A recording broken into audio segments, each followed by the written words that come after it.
Kondamallapalli circle పరిధిలోని గుర్రంపొడి police station జన్నుతుల గ్రామం నుంచి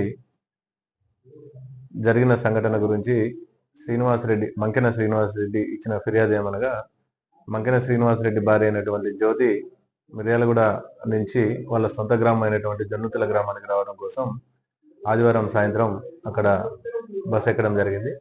అక్కడి నుంచి మల్లెపల్లికి చేరిన తర్వాత తిరిగి ఫిర్యాదుదానికి ఫోన్ చేయటం, ఆ తర్వాత మరలా ఫోన్ చేస్తే ఆయనకి స్విచ్ ఆఫ్ రావడం జరిగింది. అయితే అప్పుడు ఫోన్ చేసినప్పుడే మహేష్ అనే, ఒకవేళ ఎవరు లేకపోతే మహేష్ అనే వ్యక్తిని వాళ్ళ గ్రామానికి సంబంధించిన ఆర్ఎంపీకి ఫోన్ చేసి ఊరికి వెళ్ళటం జరుగుతుందని చెప్పేసి అతని భర్తకి తెలపడం జరిగింది. తర్వాత ఆమె ఫోన్ స్విచ్ ఆఫ్ రావటం, తర్వాత ఆమె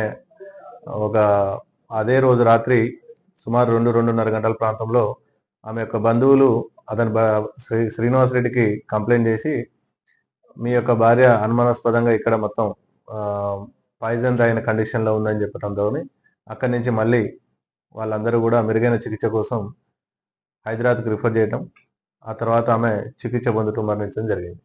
ఇందులో మేము చూసిన విషయాలు కానీ, ఫిర్యాదు తెలిపిన విషయాల ప్రకారం ఎవరైతే ఆమె చనిపోయిన వ్యక్తి ఉందో ఆమె యొక్క చేతులకి ఒక సిరంజి ద్వారా కానీ, ఏదో సూది ద్వారా కానీ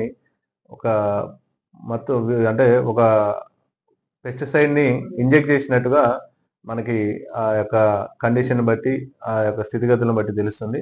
దాని ప్రకారం కేసు నమోదు చేసి నిన్న ఉస్మానియా హాస్పిటల్లో దానికి సంబంధించినటువంటి పంచనామా పూర్తి చేసి వాళ్ళకి డెడ్ బాడీని అప్పచెప్పడం జరిగింది. ఏదైతే నిందితులు ఉన్నారో వాళ్ళని అతి త్వరలో అదుపులోకి తీసుకొని వాళ్ళపై చట్ట ప్రకారం తప్పకుండా తగు చర్యలు తీసుకుంటామని తెలియజేస్తున్నాం.